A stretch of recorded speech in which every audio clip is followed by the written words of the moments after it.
Moltes gràcies, Patrícia. Bé, benvinguts, benvingudes. El que em correspon és presentar Jorge Pérez, però crec que això és innecessari perquè en Jorge és sobradament conegut a Relacions Laborals, en el seu moment a la diplomatura, ara al grau, perquè jo crec que parlar de Jorge Pérez és parlar de seguretat social. Durant molts anys en Jorge hem partit aquesta i altres assignatures, però sobretot aquesta, i crec que tots i totes l'identifiqueu amb els continguts de seguretat social. Però bé, en Jorge és expert en moltes altres qüestions i avui el tenim aquí per parlar-nos d'una qüestió extremadament important, com és la relació laboral especial del personal al servei de la llar familiar i les reformes que ha sofert el règim jurídic d'aquesta relació laboral, que jo crec que ha estat molt abandonada per part del legislador i això és especialment preocupant perquè és un àmbit normatiu en el qual, un àmbit, una realitat, diguem així, unes prestacions de serveis en les quals hi ha un alt nivell de precarització i també un alt nivell de feminització. És una relació laboral marcadament feminitzada. Com en molts àmbits, com en moltes ocasions, ha hagut de ser el Tribunal de Justícia de la Unió el que ens recordi que teníem deures pendents en aquesta matèria i a partir d'aquí s'ha forçat, ha set, jo crec, l'estímul perfecte per abordar la reforma d'un marc legal, d'un reglamentari, perdó, més ben dit, que convenia abordar des de fa temps. Bé, Jorge, no t'entretinc més ni prenc més temps. Moltes gràcies per haver acceptat la invitació. És un luxe tenir-te al cos de professorat de Relacions Laborals i també tenir-te avui aquí per impartir aquesta sessió. Moltes gràcies, doctor Solà, el plaer sempre meu i ja saps que en qualsevol iniciativa que vingui de l'àrea i particularment de tu sempre és un honor i un plaer participar-hi. Bé, posaré la presentació, un segon, a veure si ho he fet bé l'altra vegada, suposo que ara també, imagino que ja la teniu a la vista.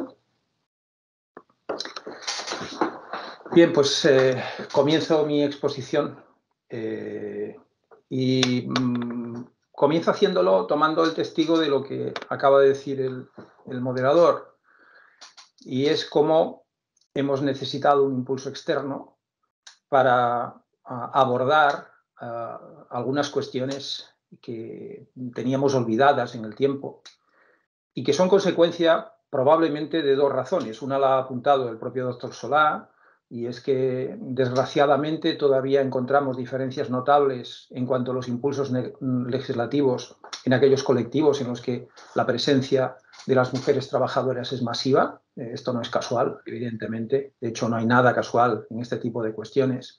Y la otra yo creo que es la propia inercia legislativa. Es decir, el legislador, yo creo que cuando asume ese papel o esa función, pierde un poco la perspectiva que tenía cuando se hallaba en la disposición de sufrir las normas elaboradas muchas veces por el enemigo político, por el contrario político.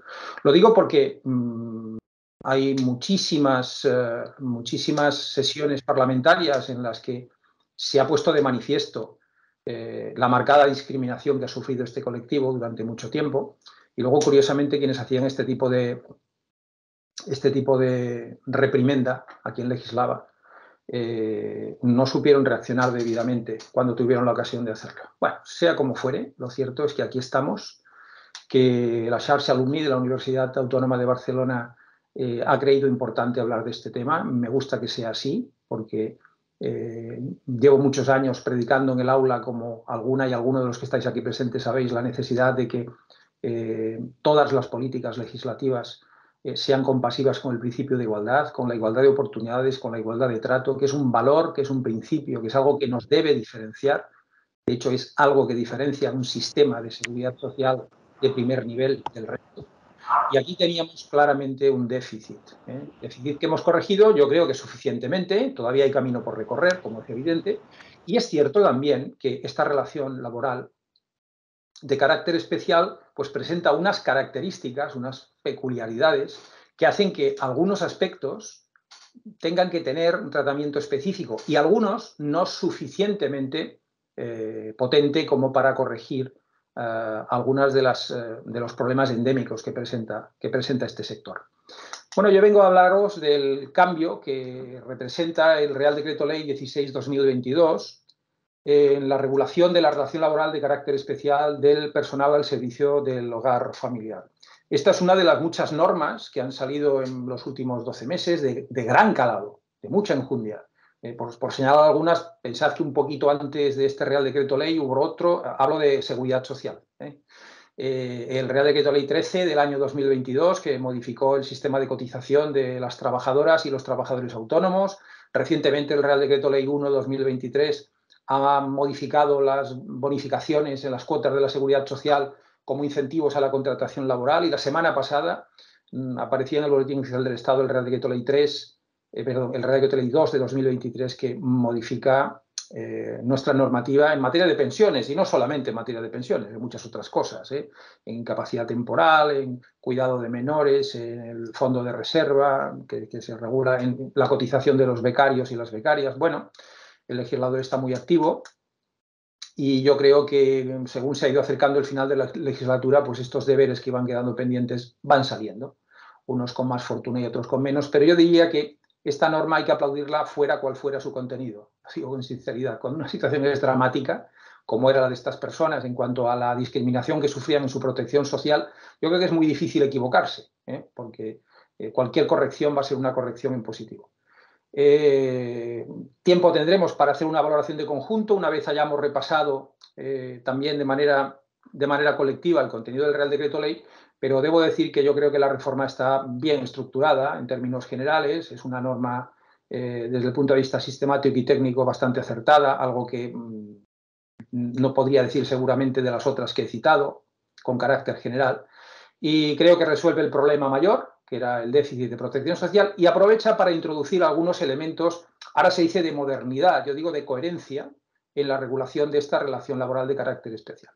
También es verdad que hay algunos olvidos llamativos, pero en líneas generales yo diría que es una reforma que puede dejarnos satisfechos a los que esperábamos cambios en esta materia.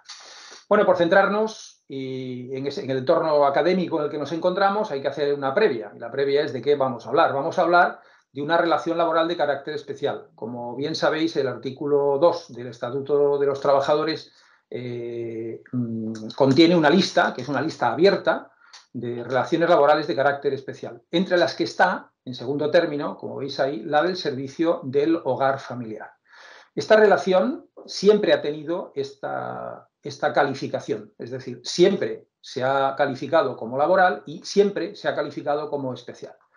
Como veis, y la he puesto entera, el legislador también va cambiando de opinión. Ahí veis, por ejemplo, que la letra H se derogó, ahí estaban los estibadores y las estibadoras portuarias. Hay algunas relaciones laborales de carácter especial que están aquí, que no estaban en el Estatuto del 80, como por ejemplo la de los residentes en las especialidades de ciencias de la salud, la de los abogados que prestan servicios en despachos profesionales. Bueno, es un artículo dinámico. El legislador va configurando estas relaciones en función de la propia evolución del mercado de trabajo y del desarrollo de las actividades profesionales, que se van caracterizando también en función de la propia evolución de la sociedad. Fijaros que quién nos iba a decir, o quién me iba a decir a mí, que ya llevo un tiempecito en la inspección, que el problema del de la segunda década del siglo XXI, ya de la tercera, iban a ser los falsos autónomos. Yo pensaba que esto era una cosa del pasado cuando empecé a trabajar. Esto de los falsos autónomos es anacrónico, esto es medievalista, y bueno, resulta que ahora nuestro trabajo está muy centrado en los falsos autónomos porque nuevas tecnologías han permitido nuevas formas de relacionarse entre empresas, llámese plataformas, y personas trabajadoras, llámense riders, llámense como a uno le parezca. Al final siempre hablamos de lo mismo. Alguien que presta un servicio y alguien que obtiene un fruto de esa prestación de servicios. Por lo tanto, es una relación laboral de carácter especial. Como el resto de relaciones laborales de carácter especial, tiene una caracterización peculiar. Y esa caracterización se expresa en su norma reguladora. Su norma reguladora, como bien sabéis, en desarrollo de ese Real Decreto, perdón, de ese artículo 2 del Estatuto de los Trabajadores, actualmente es el Real Decreto 1620 del año 2011, de 14 de noviembre, que regula esta relación laboral. Esto sucede, como digo, con el resto de relaciones laborales de carácter especial. Todas ellas vienen caracterizadas por una norma reglamentaria que contiene su régimen jurídico, de modo que esta cumple perfectamente los cánones. De hecho, es una relación laboral de carácter especial que es muy difícil subsumir en los términos generales de la regulación del Estatuto de los Trabajadores, porque tiene algunas características diferenciadoras que hacen que sea necesario establecer una normativa específica. Por destacar dos que son muy importantes. La primera sería el lugar de la prestación de servicios. Como sabéis, estas relaciones se desarrollan en el hogar familiar, que constituye en la mayoría de los casos el domicilio de una persona o de varias personas físicas, de una persona o una familia. Esto nos lleva a una deriva incluso de constitucionalidad, de enmarcar esto en el artículo 18 de la Constitución y la especial protección que nuestra norma fundamental otorga al domicilio. La segunda nota diferenciadora, yo diría, de gran relevancia o de gran calado, es la figura del empleador. Pensad que cuando el artículo 1 del Estatuto de los Trabajadores define la relación laboral, que conocéis muy bien porque los profesores nos hemos encargado mucho de que esto os barrene el cerebro hasta tatuarse en vuestras meninges, una de las características de la relación laboral es su desarrollo en un entorno de dependencia, el sometimiento a la dirección y organización de otra persona física o jurídica denominada empleador o empresario. Claro, aquí no hablamos de empresarios, aquí hablamos de empleadores. Y en esto también ha habido una evolución social. La prestación de servicios en el hogar familiar ha evolucionado desde unos entornos que podríamos llamar clasistas a unos entornos muy generalizados. Si pensamos hace 50 o 60 años, tenían servicio doméstico aquellas personas o aquellas familias que tenían una situación económica, digamos, por encima de la media, como podemos decir, aquellos que se lo podían permitir. No, era inimaginable que un trabajador o una trabajadora de una empresa, de un taller, de una industria, se planteara tener un empleado o una empleada de hogar. Bueno, lo cierto es que ahora eso ya no es así. Este tipo de trabajo presenta una gran transversalidad social, de manera que ya hay personas que desarrollan actividades de servicio doméstico en hogares de todos los tipos y de todas las tipologías, ya no solo económicas, sino sociales, familiares. Por lo tanto, la figura del empleador es una figura que no encaja en el concepto de empresario y que además tampoco encaja ahora en lo que podríamos llamar un patrón o un estándar clasista o social. Ha ido más allá de esa estructura y ahora encontramos esta forma de trabajar en ámbitos muy diferentes. Como os digo, el desarrollo reglamentario originalmente se llevó a cabo con ese Real Decreto 1424 de 1985. Estas normas, pues los que tenemos ya cierta edad, pues le tenemos mucho cariño porque yo estudié Derecho, yo en ese año estaba yo en la Facultad de Derecho de Zaragoza y bueno, a los que nos gustaba el derecho laboral, la década de los 80 fue la década prodigiosa. Se aprobó el estatuto en el año 80 y a partir de ahí hubo una efervescencia legislativa que a todos nos llenaba pues, de ilusión en muchos casos y de expectativas, algunas de las cuales se han cumplido y otras desgraciadamente no. Todos estábamos esperando que alguien consiguiera el primer BOE en el que se publicaban todas estas normas. Entonces no teníamos un aparatito en el que aparecía ya a las 7 de la mañana cuando nos levantamos la norma. Había que ir detrás de ella. Y si eras de Zaragoza tampoco la tenías a las 7 de la mañana. En Madrid a lo mejor sí, pero en Zaragoza había que esperar un poquito más a que llegara. Bueno, pues esta norma se ha mantenido en el tiempo durante muchos años. Es una norma que generó notables carencias en la regulación del colectivo y se ha mantenido hasta el año 2011. En el año 2011 ya se pudo dar un paso decisivo en la regulación de esta relación. Es cierto que el legislador, de alguna manera, asumió una mayor profesionalización del colectivo desde el punto de vista de la regulación. Hablo del Real Decreto 1620 de 2011.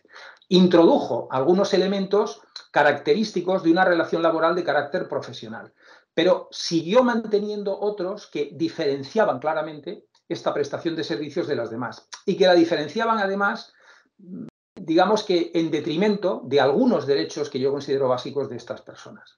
Por otra parte, este Real Decreto no vino acompañado de la reforma realmente importante. Pensad que el 1 de febrero del año 2012, es decir, un mes y medio después de la aprobación de este Real Decreto, este colectivo pasó a pertenecer al régimen general de la Seguridad Social. Como ya sabéis, el sistema especial de empleados de hogar hasta el 31 de diciembre de 2011 fue régimen especial de empleados de hogar. El 1 de enero de 2012 se integró en el régimen especial como un sistema especial. Esa integración fue muy traumática, desde el punto de vista de la gestión, un caos. Si habéis con alguien de la gestión de la seguridad social os dirá que fue una auténtica pesadilla, porque el legislador estableció una transitoriedad muy farragosa y eso provocó muchas disfunciones, hasta el punto de que se planteó como una especie de apagón digital del antiguo régimen especial y luego eso hubo que moderarlo porque hubiera dejado fuera del ámbito de la protección social a muchas personas. Bueno, el paso que no se dio fue que en el año 2011-2012 se tomó la decisión de asumir, en fin, las carencias que había habido en esta legislación, corregirlas y poner a este colectivo en condiciones de igualdad con el resto de personas trabajadoras. Pero lo cierto es que el paso más importante que había que haber dado en ese momento no se dio. Y ese paso fue equiparar en protección social a estas personas con el resto de las que forman parte del régimen general. Ya no solo por la protección por desempleo, que claramente, nos lo acaba de recordar el doctor Solá, tal como nos ha dicho el Tribunal de Justicia de la Unión Europea, era una flagrante vulneración del derecho de la Unión, una flagrante vulneración del principio de igualdad. No solo en eso, sino que el legislador siguió jugando con esa especialidad del empleador, con la especialidad del lugar de trabajo, para justificar algunos elementos diferenciadores totalmente injustificables. El primero de ellos es trasladar al propio empleado de hogar obligaciones de gestión de seguridad social que son propias del empleador. Las obligaciones de alta y cotización, incluso convertir la retención de la cuota obrera en una especie de persecución del empleador para que le pague al empleado la parte de su cuota. Un empleado de hogar, ningún trabajador debe asumir estas obligaciones. Pensad que esto pasaba con otros colectivos, pasó con los representantes de comercio y esta especialidad desapareció también en los representantes de comercio. En el régimen general, la obligación de cotizar recae en empleador y empleado, pero la responsabilidad debe recaer en el empleador, que es quien tiene la capacidad para gestionar esas cuestiones. Asumiendo que en este régimen la peculiar configuración del empleador puede justificar algunas diferencias. De hecho, el gran argumento era, vamos a ver, aquí un señor o una señora en su casa que contrata unas horas a un empleado de hogar no es un empresario, no tiene una infraestructura, no sabe usar el sistema red. Estoy de acuerdo, hombre, pero la solución no puede ser pasarle la pelota al empleado. Habrá que buscar alguna solución intermedia. Estamos de acuerdo en que el empleador puede no tener esa capacidad de gestión, pero eso no justifica que la obligación se le traslade al empleado. Bueno, yo creo que, como digo, que fue una gran oportunidad. 2011 fue una gran oportunidad para haber dado un paso más decidido, pero el legislador fue muy tibio en esa reforma. Y luego, con la celeridad propia de estas situaciones, una década después, y después de que el Tribunal de Justicia Europea nos saque los colores, pues bueno, hacemos de la necesidad virtud y en una exposición de motivo digna de mejor causa. Por cierto, la mitad del texto es la exposición de motivos, algo que se ha convertido ya en una especie de casi obligación moral del legislador, explicarnos por qué no, de dónde venimos, hacia dónde vamos. En muchas ocasiones encontramos en la exposición de motivos mucha excusatio non petita. El legislador tiene la potestad legislativa, en este caso el gobierno la ejerce a través de la fórmula del Real Decreto Ley, y yo creo que una vez expuestas cuáles son las razones de la norma, lo que hay que hacer es regular. Y eso debe estar en el articulado, no en la exposición de motivos. En la exposición de motivos a la que se le atribuye un cierto valor desde el punto de vista hermenéutico, y es cierto que puede ayudar a la interpretación, pero no es menos cierto que en ocasiones es contradictoria con el texto de la norma. Pero bueno, el caso es que esa exposición de motivos, como digo, hace de la necesidad virtud. El legislador hace suyas las palabras del Tribunal de Justicia de la Unión Europea. Por cierto, después de que el gobierno español se defendiera como gato panza arriba en esa cuestión ante el Tribunal Europeo y siguiera defendiendo la especialidad del colectivo y justificando la ausencia de protección social en materia de desempleo, bueno, pues hay que reconocerle en este caso al gobierno que ha encajado bien la derrota, tan bien la ha encajado que parece que ha ganado. Esto ya sabéis que si sois futboleros, uno puede perder y hacer ver que ha ganado. Esto es una constante también. Bueno, pues ahora parece que hayamos ganado, cuando en realidad el legislador español fue derrotado en el Tribunal de Justicia de la Unión Europea después de defender una especialidad que yo diría infame en materia de protección social de un colectivo formado por centenares de miles de personas. Y esa reforma es de la que hoy os vengo a hablar. Ese Real Decreto Ley 16 del año 2022, que, como digo, una década después, modifica este Real Decreto 1620-2011, algo os diré sobre el asunto, pero sobre todo, modifica nuestra Ley General de la Seguridad Social para equiparar en derechos de protección social a este colectivo.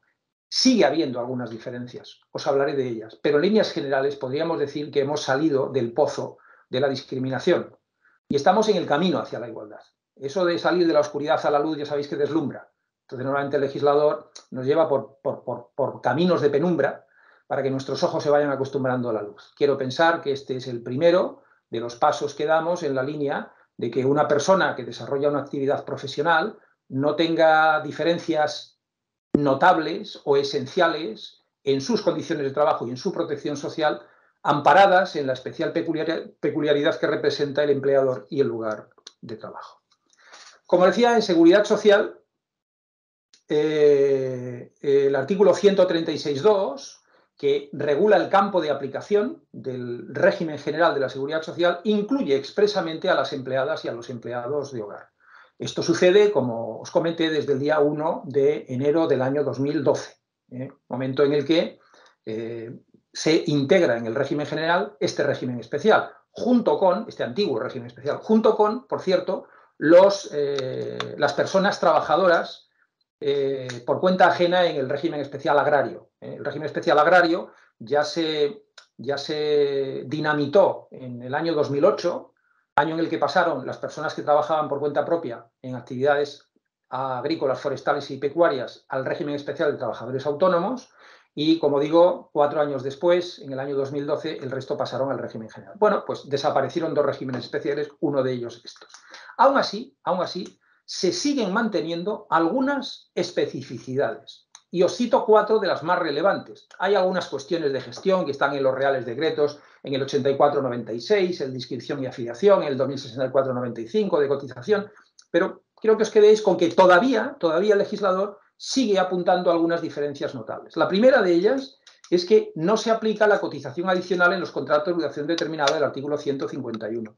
Sabéis que tras la reforma que introdujo el Real Decreto Ley 32 del año 2021, conocido genéricamente como la reforma laboral del 2021, se modificó el Estatuto de los Trabajadores, pero también se modificó el artículo 151 de la Ley General. ¿Para qué? Pues para establecer una cotización adicional, que en realidad es una cotización punitiva, en aquellos contratos de trabajo de duración determinada de escasa duración, concretamente de duración inferior a 30 días. En estos casos hay que ingresar una cuota adicional a la que corresponde, que se calcula a partir de multiplicar por 3 la cuota que resulta de aplicar el tipo de cotización del empresario a la base mínima del grupo 7, a la base mínima diaria del grupo 7. Bueno, pues ahí cada año, como la base mínima del grupo 7 va cambiando, pues cada año va saliendo una cantidad y esa cantidad hay que ingresarla de manera adicional. Como digo, hay que decir, tiene una función disuasoria. Hombre, una función disuasoria tendría que ser un importe mucho más relevante para que eso tuviera un efecto disuasorio. Bueno, yo creo que tiene una función, si queréis, punitiva, adicional, en cierto modo recaudatoria, ¿por qué no reconocerlo? Pero se excluye de ese ámbito a este sistema especial. Es decir, no se aplica en este sistema especial esa cotización punitiva adicional. Bueno, la justificación vuelve a estar en que el empleador no es empresario. Y como el empleador no es empresario, entiende el legislador que no hay que, entre comillas, castigarle con esta cotización adicional, porque supuestamente sus estrategias contractuales no se rigen por los parámetros por los que se rige el mundo de la empresa. Un particular, es una persona física, el titular del domicilio o un conjunto de personas, y se les excluye de esta punición. Se mantiene una peculiaridad en materia de incapacidad temporal que no es menor, y es que se equipara el subsidio al del resto de personas del régimen general, es decir, en caso de contingencias comunes, la prestación comienza el día 4, a partir del día de la baja, los 3 primeros días, como bien sabéis, no hay prestación, pero en este caso el pago directo de la prestación se produce a partir del noveno día. Es decir, no hay pago delegado de la prestación, eso ya es una peculiaridad relevante, porque como sabéis en el régimen general se caracteriza el pago delegado de la prestación de incapacidad temporal y además el periodo que va del cuarto al octavo día corre a cargo del empleador.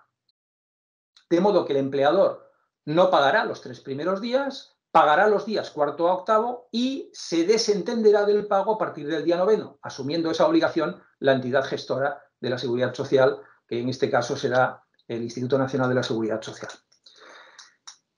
Otra cuestión relevante también, no aplica el régimen de responsabilidades en orden a las prestaciones derivadas del artículo 167 de la Ley General de la Seguridad Social. Aquí, ¿a qué me estoy refiriendo? Pues me estoy refiriendo a que en las contingencias profesionales, como bien sabéis, hay una automaticidad en el pago de las prestaciones. Es decir, hay una subrogación en la obligación del reconocimiento y pago de las prestaciones ante los supuestos de incumplimiento de las obligaciones empresariales. Es decir, cuando un empresario incumple la obligación de alta, pongamos por caso, y un trabajador o una trabajadora sufre un accidente de trabajo, por aplicación de lo dispuesto en el artículo 167, el sistema de seguridad social se hace cargo directamente de la acción protectora de esa persona y se subroga en la posición que tendría el trabajador frente al empresario. Bueno, pues ese régimen de responsabilidades no existe en este sistema especial. Esto, en cierto modo, debilita la acción protectora, porque esa sustitución del sistema, del empleador por el sistema, de alguna manera, no de alguna manera, de manera muy relevante, refuerza la posición de las personas que se encuentran en esta situación. Pero bueno, esto estaba ya en nuestra ley general mucho antes del último Real Decreto Legislativo, el 8/2015, que es el que tenemos ahora, y se mantiene. Y luego, otra novedad de estos 4 flashes que os quería dar en materia de seguridad social es que seguimos manteniendo una peculiaridad en el cálculo de la base de cotización que yo no acabo de comprender.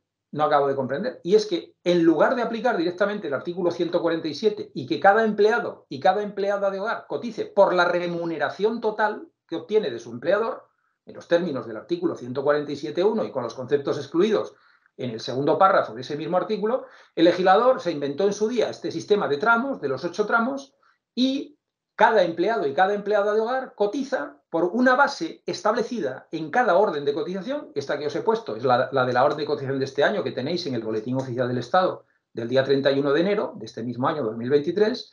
Y aquí lo que se hace es establecer unos tramos retributivos y en función de los tramos retributivos sale la base de cotización. Por ejemplo, un empleado de hogar que cobre 750 euros, pues no cotiza por 750 euros. Está en el tramo 5 y como está en el tramo 5 cotiza por 794 euros.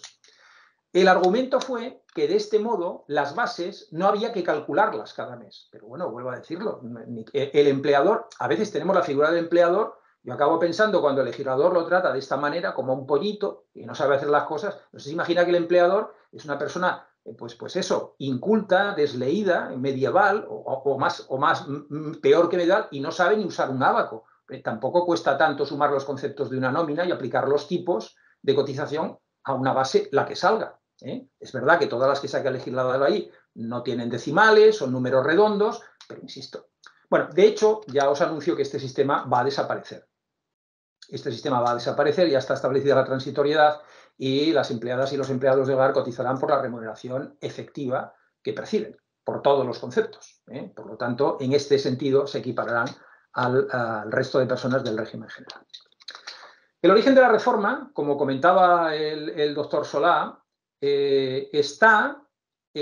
bueno, mejor dicho, el origen del problema está en una directiva comunitaria, digamos, incómoda a estos efectos, que es la directiva 97/7 del Consejo de 19 de diciembre de 1978.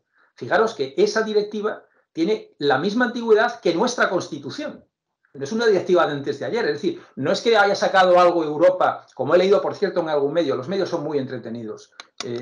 Después de leer una norma, leer lo que dicen los medios es un contraste de realidad, a veces como en las termas romanas, pasar del frigidarium al caldarium, ¿no? Lo digo porque en un medio leí que una nueva normativa comunitaria hacía que España tuviera que reconocer el paro a los empleados de hogar. Yo pensaba, es una normativa que se cuenta por décadas, esa normativa comunitaria. Bueno, esta directiva comunitaria se refiere a la igualdad, a la aplicación progresiva del principio de igualdad de trato entre hombres y mujeres en materia de seguridad social. En materia de seguridad social. ¿Qué sucede?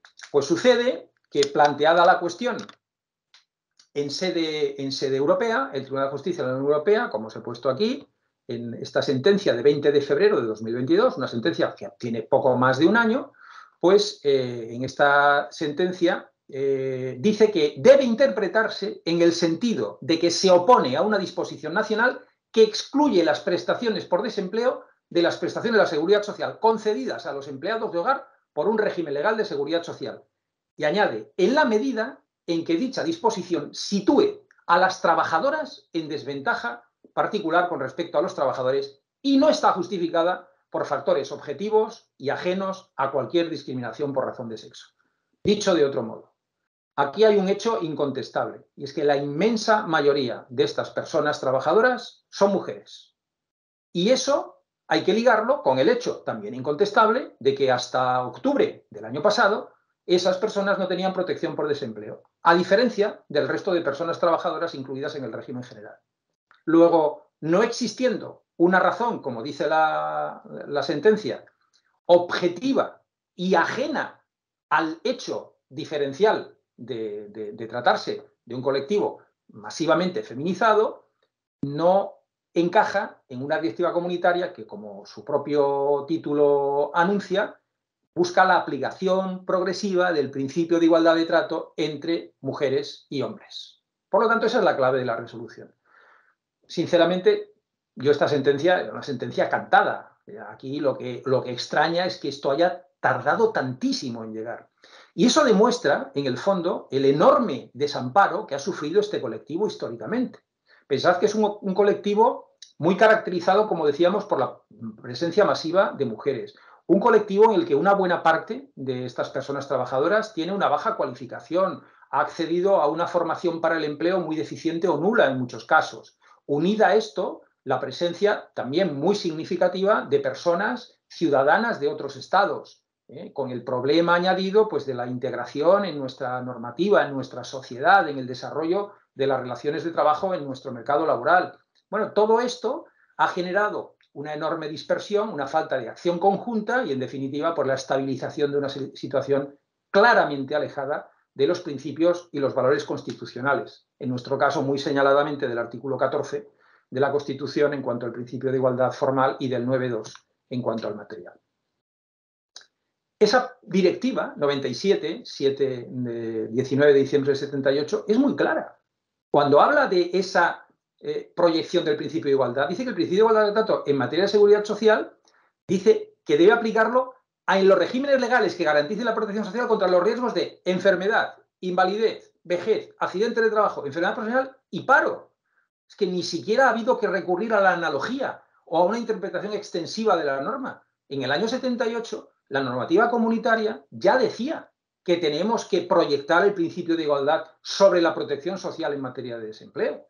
Por lo tanto, insisto, es de una contundencia palmaria. A esta directiva del 78, unid la directiva 2006-54, en este caso del Parlamento y del Consejo, de 5 de julio, que es la directiva que regula la igualdad de oportunidades y de trato entre mujeres y hombres en el empleo. Para entendernos, la del 78 la proyecta sobre la protección social, esta de 2006 sobre el empleo. Esta directiva, que es una directiva de gran calidad técnica, o al menos de mi modestísima opinión, creo que es una directiva que en algunas partes tiene un componente de alto valor incluso doctrinal. Creo que es una directiva muy bien trabajada y yo creo que es de obligada lectura. Yo la recomiendo siempre cuando hacéis TFGs o TFMs, siempre os digo que hay cosas que, aunque no toquen tangencialmente vuestra materia, son de interés general para una persona que investiga en cuestiones jurídicas. Aquí se hace una definición de dos elementos que inciden mucho en el ámbito en el que estamos tratando. La discriminación indirecta, situación en la que una disposición, criterio o práctica aparentemente neutros sitúan a personas de un sexo determinado en desventaja particular con respecto a personas de otro sexo. Salvo, y aquí está la clave de la sentencia del TJUE, que se pueda justificar objetivamente con una finalidad legítima y que los medios para alcanzar esa finalidad sean adecuados y proporcionados. Por lo tanto, la objetividad y la proporcionalidad son condiciones para establecer diferenciaciones. En ausencia de ambos, y desde luego aquí no hay ni objetividad ni proporcionalidad, debe aplicar el principio estricto de igualdad y por lo tanto no debemos admitir esas diferencias. Nuestra normativa social en materia de empleadas y empleados de hogar es un clarísimo ejemplo de discriminación indirecta. Porque una norma, el Real Decreto de 2011, aparentemente neutra, el Real Decreto no dice que eso se le aplique solo a las mujeres. El Real Decreto regula de forma neutra. Ahora bien, va dirigida a un colectivo en el que la inmensa mayoría de las personas trabajadoras son mujeres y acaba generando una discriminación. Por lo tanto, no podemos otra cosa que entender que estamos ante una discriminación indirecta. En cuanto a los regímenes profesionales, que es un poco la jerga que se utiliza en el ámbito europeo, dice que los regímenes no regulados por la Directiva 97/7, que es la que hemos visto antes, cuya finalidad sea proporcionar a los trabajadores por cuenta ajena o autónomos, agrupados en el marco de una empresa o de un grupo de empresas, de una rama económico-profesional, prestaciones destinadas a completar las prestaciones de los regímenes legales de seguridad social o sustituirlas, tanto si la inscripción a dichos regímenes fuera obligatoria como si fuera facultativa. Por lo tanto, lo que hace esta directiva es una ampliación, una extensión del concepto de régimen profesional de seguridad social, o lo que podríamos llamar un concepto amplio de la protección social, en el que, desde luego, está incluida la protección por desempleo. Pero cuidado, no solo la protección por desempleo. Como se dice aquí, cualquier prestación destinada a completar las prestaciones de los regímenes legales de seguridad social. Por descontado, también ahí hay que proyectar el principio de igualdad. Esa directiva 2006-54 prohíbe expresamente la discriminación y dice en los regímenes profesionales de seguridad social no se ejercerá ninguna discriminación directa ni indirecta por razón de sexo, en particular en lo relativo al ámbito de aplicación y a la obligación de cotizar. Y añade que deberán considerarse entre las disposiciones contrarias al principio de trato, de igualdad de trato, las que se basen en el sexo directamente o indirectamente, para establecer condiciones diferentes de concesión de prestaciones o prever normas diferentes o normas aplicables solamente a trabajadores de un sexo o de otro. Bueno, no quiero ser enfático porque en este caso lo tengo muy sencillo. Es decir, la normativa es de una contundencia y de una claridad que admiten, sinceramente, pocas dudas al respecto. Insisto, lo que llama la atención es que esto acabe pasando en el año 2022. Lo digo con toda sinceridad. Bueno, ¿cómo afecta esto a nuestra normativa? Bueno, pues el redactado, aquí hay que decir que el legislador no se ocultó, a veces lo hace. Aquí el legislador a veces es sibilino, es taimado, ¿verdad?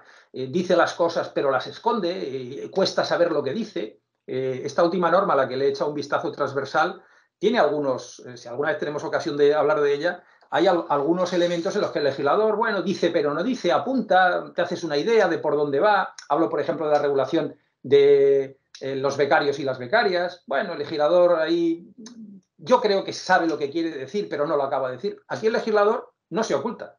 En el artículo 251 se dice que los trabajadores y las trabajadoras del Sistema Especial de Empleados de Hogar tendrán derecho a las prestaciones de la Seguridad Social, con las siguientes peculiaridades. Y una de ellas, la de la letra D, es la acción protectora del Sistema Especial para el Empleo de Hogar no comprenderá la correspondiente al desempleo.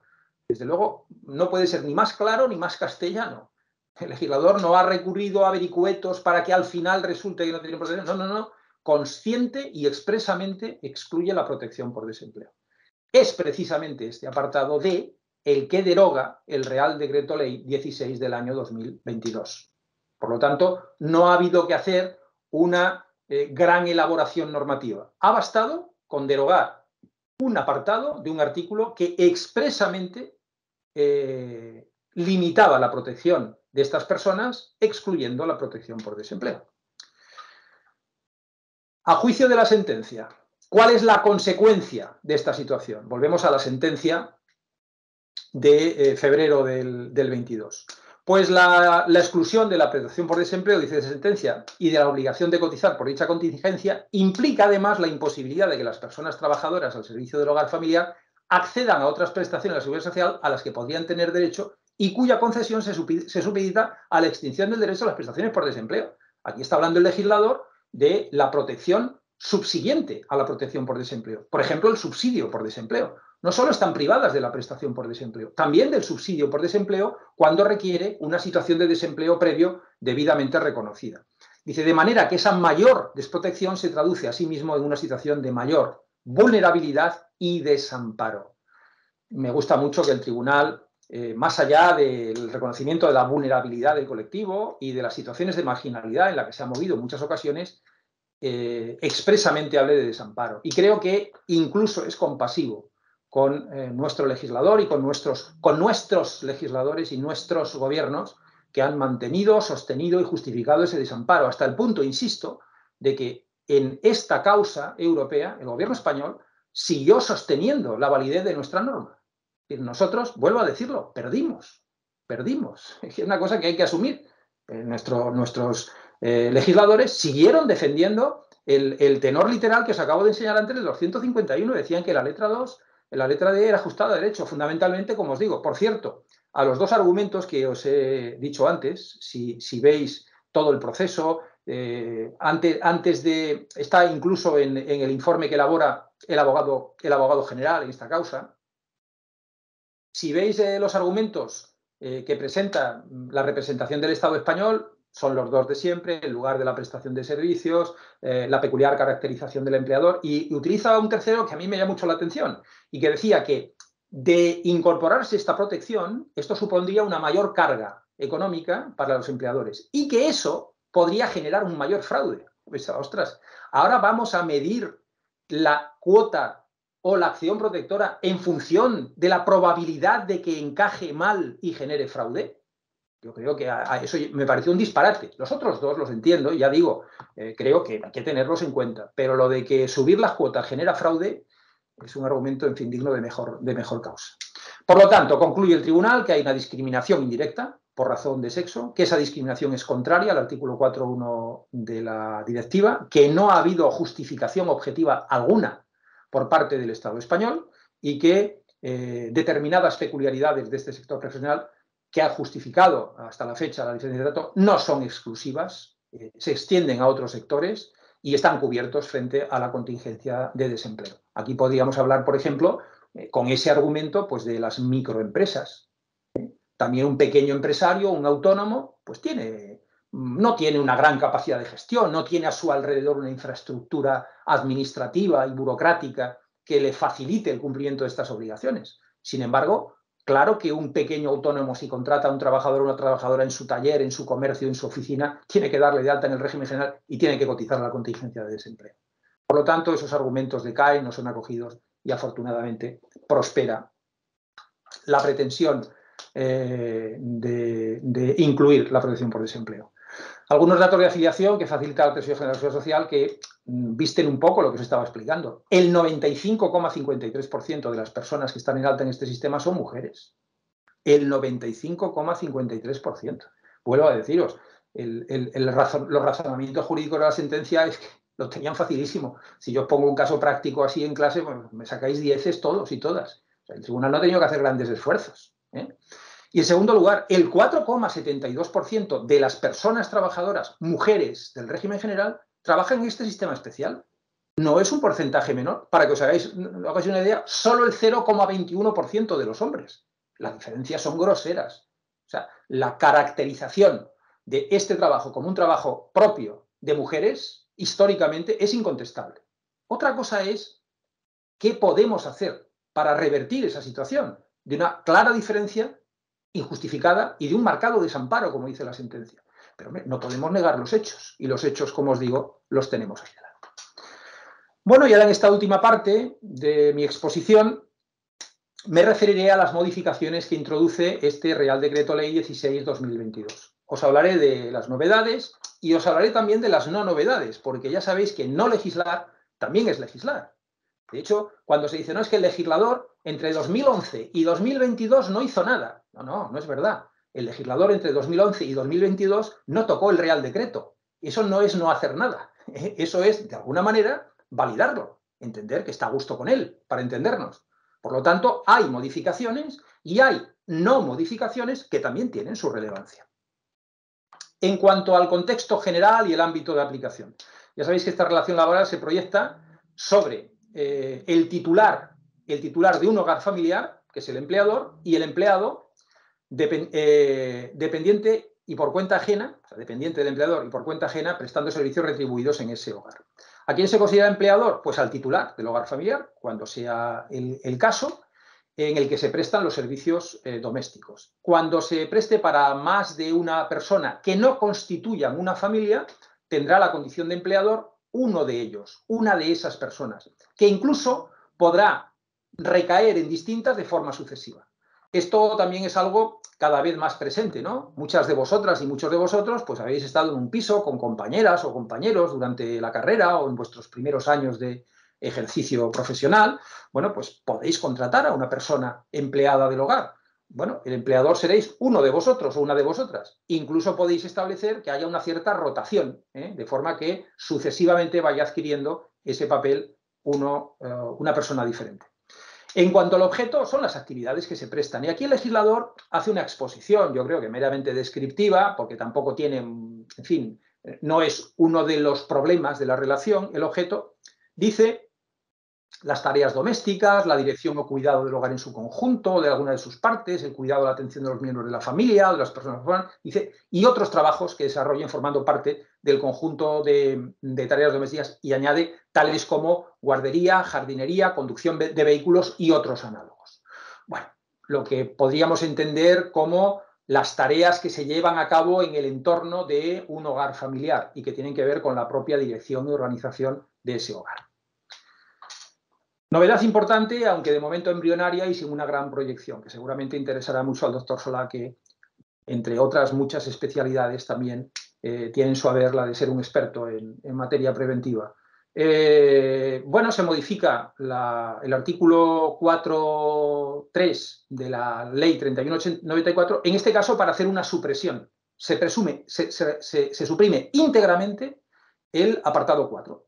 Que decía, la presente ley tampoco será de aplicación a la relación laboral de carácter especial del servicio laboral familiar. Yo creo que el legislador, avergonzado de lo que acababa de escribir, supongo yo, cogió el boli otra vez y puso, no obstante lo anterior, el titular del hogar familiar está obligado a cuidar de que el trabajo de sus empleados se realice en las debidas condiciones de seguridad e higiene.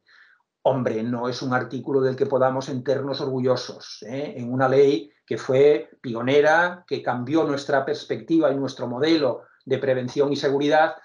Bueno, ya digo, pues ahí quedó. Bueno, se ha derogado y ahora lo que se dice en la nueva disposición adicional 18ª es que en el ámbito de esta relación laboral, estas personas trabajadoras tendrán derecho a una protección eficaz en materia de seguridad y salud en el trabajo.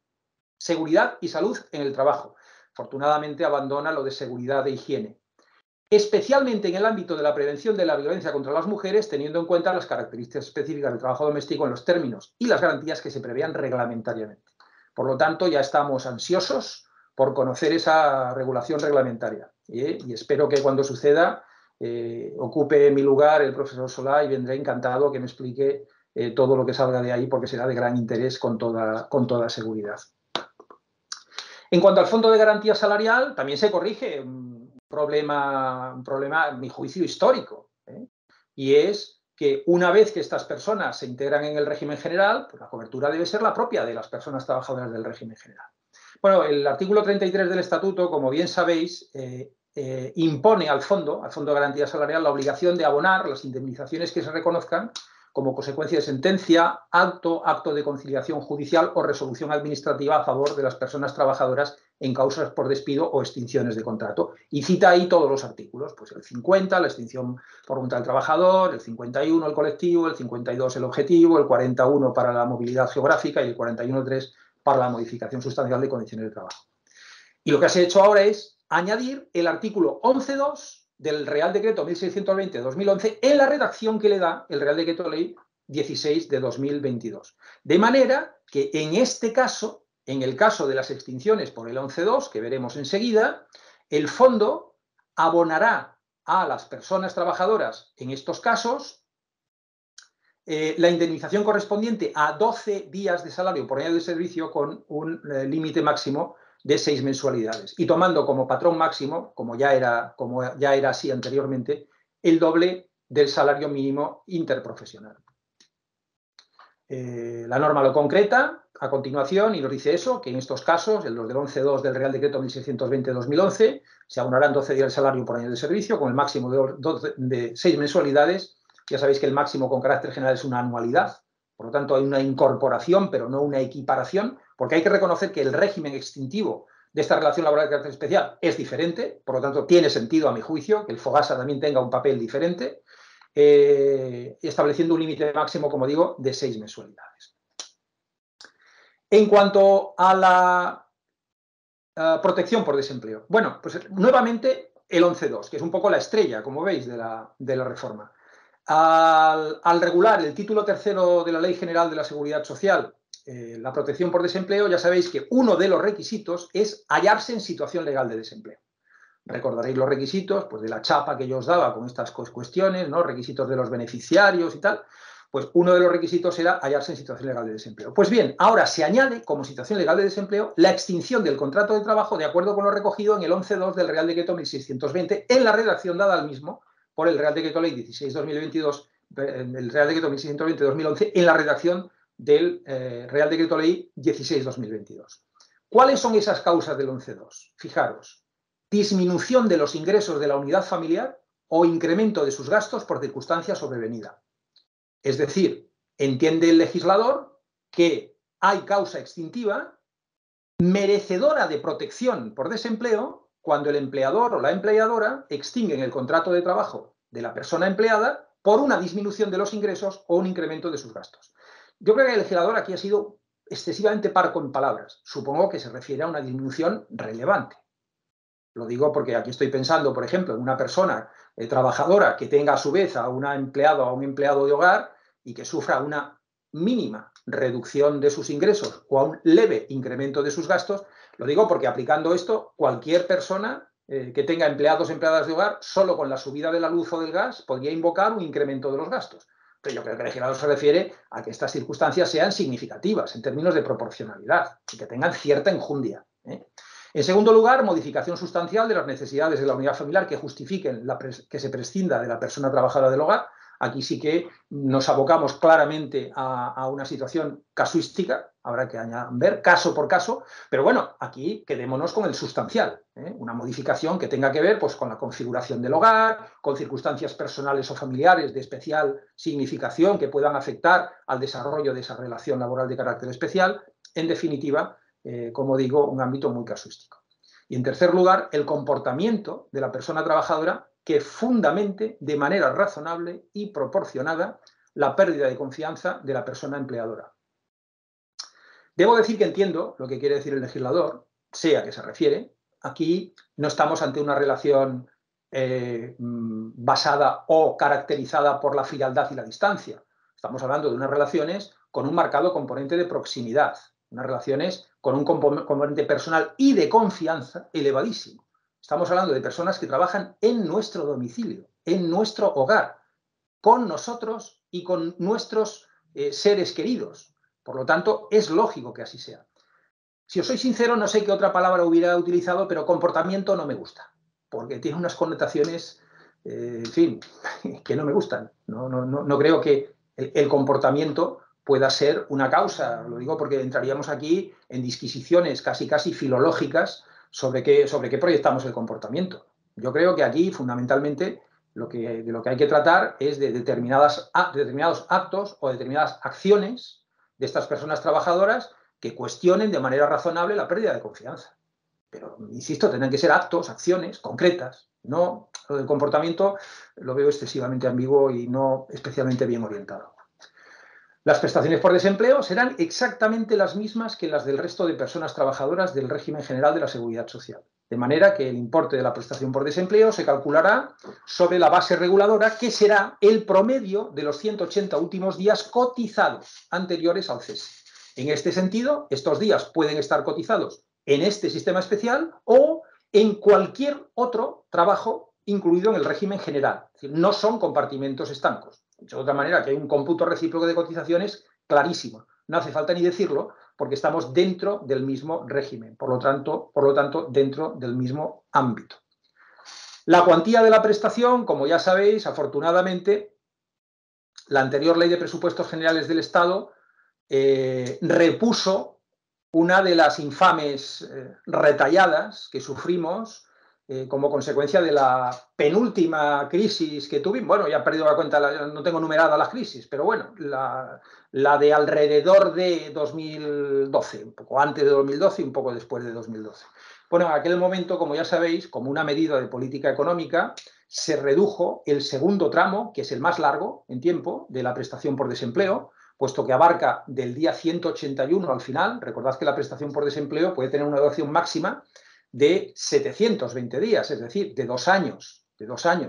Y solo los 6 primeros meses tienen el 70% de la base reguladora. El resto va al 60%. Pero insisto, durante una década ese 60% fue un 50%. También ha costado recuperarlo. Yo, no mi experiencia, sino mi vejez en el asunto, me ha enseñado que perder derechos sociales se consigue con una extremada agilidad, pero recuperarlos cuesta muchísimo. O dicho de otro modo, dar pasos hacia atrás es algo muy sencillo, pero pararse, coger impulso y volver a avanzar es algo que cuesta mucho. Para empezar, cuesta mucho pararse. Estos recortes que se hicieron en aquella época ha costado una década pararlos. Y empezamos a ver algunas recuperaciones 10 años después. Por lo tanto, teníamos la inercia de ir hacia atrás, primero hemos tenido que parar y después de parar nos hemos tenido que recuperar la inercia de ir hacia adelante. Eso se ve también en la reforma laboral de 2021, que es una reforma laboral que la propia exposición de motivos dice que es una reforma pactada, lo cual es incontestable, y que es una reforma que recupera derechos. Y yo digo, sí, recupera derechos algunos. Yo hubiera puesto recupera algunos derechos. Estamos en ese camino de volver a la inercia de caminar hacia adelante. La cuantía mínima de las prestaciones, como ya sabéis, es el 80% del IPREM incrementado en una sexta parte. Lo digo porque, como ya sabéis, el IPREM de este año es de 600 euros. De 600 euros. Y ahí veis que la cuantía son 560. Claro, si son 600 euros, el 80% no es eso. Eso es porque estas cuantías mínimas se calculan sobre el IPREM incrementado en una sexta parte, es decir, sobre 700 euros. Aquí sí, el 80% son 560 euros. Para personas sin hijos, para personas con hijos a cargo, menores de 26 años en unidades familiares en las que no se supere de media la renta del 75% del salario mínimo, el 107% del IPREM. Esas cuantías mínimas se proyectan, como ya sabéis, sobre el desempleo total. En el caso del desempleo a tiempo parcial, pues aplicamos las reglas de proporcionalidad características de este tipo de contratos. En cuanto a la cuantía máxima, es de 1.225 euros para personas sin hijos, 1.400 para las personas que tienen un hijo y 1.575 euros para las personas que tienen más de un hijo a cargo. Debo decir que también estas cuantías máximas se aplican proporcionalmente en el caso de la cotización con contratos a tiempo parcial. Lo de las cuantías mínimas lo entiendo, lo de las cuantías máximas no lo he entendido nunca. No lo he entendido nunca, porque si una persona con un contrato a tiempo parcial nos ha cotizado por 4.000 euros al mes, no sé por qué cuando va a cobrar desempleo le limitamos la cuantía de la prestación máxima, porque el esfuerzo contributivo ha sido el que ha sido. Por lo tanto, digo, entiendo, comparta o no, la razón que justifica la proporcionalidad en las cuantías mínimas de la prestación, pero me cuesta mucho más entender la proporcionalidad de las cuantías máximas. Os hablé de la transitoriedad. Pues bien, esa transitoriedad en la cotización está recogida en la disposición transitoria 16ª de la Ley General de la Seguridad Social y supone que a partir del año 2024 las bases de cotización por contingencias comunes y profesionales en este sistema especial se determinarán conforme a lo establecido en el artículo 147 de la Ley General de la Seguridad Social, sin que la cotización pueda ser inferior a la base mínima que se establezca legalmente. En definitiva, desaparece aquella tabla que os puse de los tramos a partir del 1 de enero del próximo año. Bueno, me parece bien, pero no entiendo por qué hemos estado 12 años con la tablita. No le acabo de coger el sentido. Es lo que os digo, hay cosas que se hacen y luego cuesta moverlas como si aquello, en fin, está más cerrado que la gatera de un submarino. Ha cogido hasta óxido y cuesta sacarlo. ¿Por qué no van a cotizar como el resto por lo que ganan? Por lo tanto, La base de cotización estará constituida por la remuneración total que tenga derecho a percibir la persona trabajadora o la que efectivamente perciba de ser esta superior, e incluirá todos los conceptos retributivos mensuales y los de vencimiento periódico superior al mes, que, como ya sabéis, se prorratearán.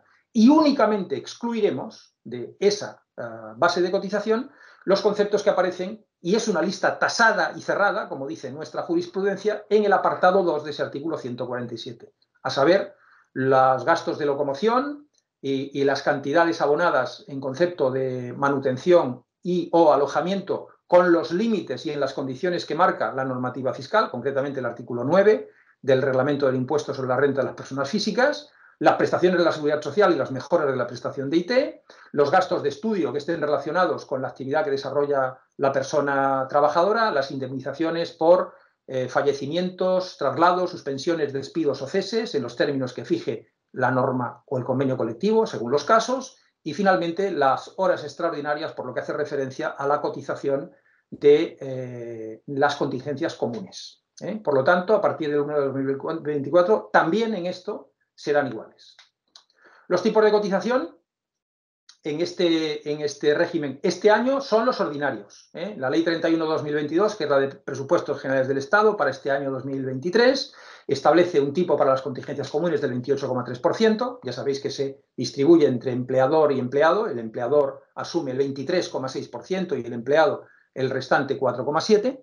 Para las contingencias profesionales, sabéis también que desde la Ley 42/2006, su disposición adicional cuarta, estableció la cotización por CNAE, es decir, por código de actividad económica de la empresa. En este caso hay un código CNAE, que es el 97, que se corresponde con las tareas domésticas. Y ese código CNAE tiene establecido un tipo de cotización, lo que antes llamábamos una prima, los que somos más antiguos, aún seguimos hablando de las primas de accidentes, del 1,50%. En cuanto a la cotización por desempleo y por fondo de garantía salarial, dice la norma que aplicaremos los tipos que establece la Ley de Presupuestos Generales del Estado. En el caso del desempleo, si son contratos indefinidos o contratos que se celebren con personas con discapacidad, el 7,05%, y en el caso de la contratación temporal, ya sea a tiempo parcial o a jornada completa, el 8,30%. Y finalmente, la cotización para el FOGASA será el 0,2%. Hay que decir que, como también sabéis, la reforma de las pensiones del año 2021 introdujo un mecanismo de equidad intergeneracional que hemos comenzado a aplicar el día 1 de enero de este año.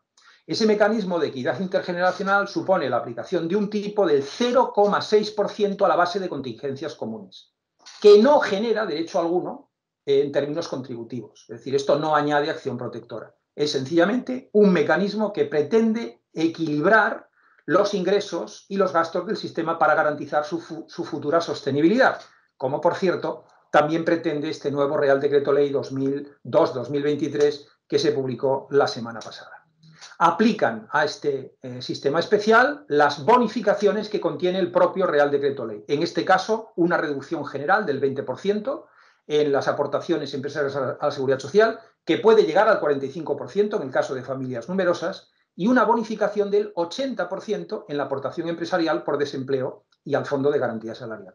Bueno, luego, ¿esto qué demuestra? Esto demuestra que el gran argumento que invocaba el Estado para privar de protección por desempleo a estas personas, que era que como subirían mucho las cuotas, los empleadores se lanzarían de manera compulsiva al fraude, el fraude básicamente en la afiliación, es decir, a no darles de alta. Bueno, pues aquí se han aplicado unas normas correctoras. Oye, una bonificación del 80% en la cuota de desempleo del FOGASA, pues es una carga económica muy pequeñita. Las empresas van a pagar, los empleadores van a pagar el 20% únicamente de la cuota resultante. Las cantidades muy modestas. De modo que en ningún caso, insisto, puede prosperar ese argumento. Aquí quiero haceros una llamada a otra norma que tangencialmente incide sobre esta cuestión, que es el Real Decreto Ley 1 del año 2023, que regula los incentivos a la contratación laboral y que entrará en vigor el 1 de septiembre de este año. Que el legislador ha dejado un tiempo muy prudencial para que las empresas, los empleadores y las empleadoras, en este caso, también se adapten a la nueva norma. Bueno, pues, con carácter general, esta norma excluye de su ámbito de aplicación las relaciones laborales de carácter especial. Excluye las relaciones laborales de carácter especial. Sin embargo, por excepción, admite ciertas bonificaciones en algunas relaciones de carácter especial. Concretamente, en la de las personas con discapacidad que prestan servicios en centros especiales de empleo, a los que le mantiene el 100% de la bonificación, por cierto, para tranquilidad y sosiego del colectivo, a las relaciones de trabajo que se llevan a cabo en instituciones penitenciarias o instituciones de menores, por aplicación de la Ley Orgánica de Responsabilidad Penal del Menor, y en el caso de las empleadas y empleados de hogar, además de esa bonificación general del 20% en la cuota empresarial y del 80% en fogasa y desempleo, además, digo, se incluyen las bonificaciones por sustitución de las situaciones de nacimiento y cuidado de menor, ejercicio corresponsable del cuidado del menor o la menor lactantes, riesgo durante el embarazo y riesgo durante la lactancia natural. Por lo tanto, se incluyen esas bonificaciones. Un empleador o una empleadora que tenga un empleado de hogar, una empleada de hogar que esté en alguna de esas situaciones, si la sustituye por una persona desempleada, tendrá derecho a las bonificaciones que encontraréis en los artículos 17.1 y 18 de ese Real Decreto Ley 1/2023. También se puede aplicar una bonificación muy desconocida, como casi todas las de este colectivo, que es la de bonificar la contratación de una persona con discapacidad desempleada para sustituir a otra persona con discapacidad en situación de incapacidad temporal. Por cierto, ya sé que soy un pesado en estas cosas, pero echo mucho de menos alguna referencia en este entorno a la contratación de personas con discapacidad. Alguna referencia. Podría ser esta, por ejemplo, establecer determinadas condiciones, determinadas situaciones, favorecer determinadas contrataciones de personas con discapacidad en estos ámbitos. Por lo tanto, la regla general es que no tienen derecho a las bonificaciones del Real Decreto Ley 1/2023, pero por excepción pueden aplicar la del 17.1, los apartados A y B, la del 18 y la de la disposición adicional 9ª a las que os he hecho referencia. Integración de lagunas. Vamos dando flashes, acabo, es cuando el moderador me haga un gesto, yo soy muy disciplinado y acelero todo lo que haga falta. Ya sabéis que en incapacidad permanente y jubilación en el régimen general integramos lagunas, concretamente en aquellos meses que entran en el cómputo de la base reguladora de las pensiones en las que no hay cotización o la cotización no llega a la base mínima, lo que hacemos es completar esa cotización hasta la base mínima con el 100% de la base mínima vigente en cada momento. Esto lo haremos con las 48 primeras lagunas. Ya sabéis que si hay más de 48, el resto se cubren con el 50%. Bueno, pues en este sistema especial, desde el año 2012 hasta el año 2023, no se integran lagunas. No se integran lagunas.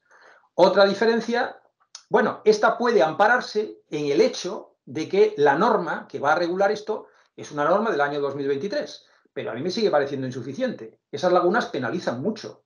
Este colectivo tiene unas bases reguladoras y unas de cotización, bueno, claramente más bajas que las medias de las personas que trabajan en el régimen general. Hombre, la no integración de lagunas, además, teniendo en cuenta la precariedad laboral en que se mueven en muchos casos, pues hace que sus pensiones sean sustancialmente bajas. Este colectivo se caracteriza por carreras de cotización cortas, lo cual no quiere decir que no hayan trabajado toda su vida, quiere decir que no han cotizado toda su vida. A lo mejor sí han trabajado toda su vida y supongo que me entendéis todas y todos.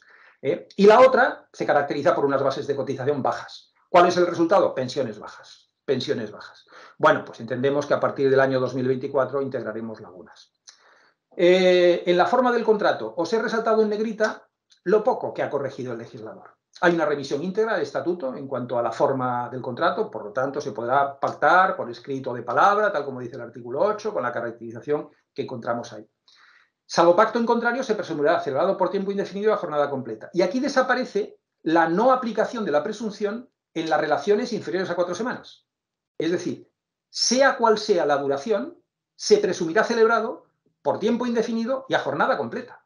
Lo que puede ser es que no se celebre por escrito si tiene una duración inferior a 4 semanas. Pero la presunción aplica desde el primer día, mientras que antes la presunción solo aplicaba a partir de la 4ª semana.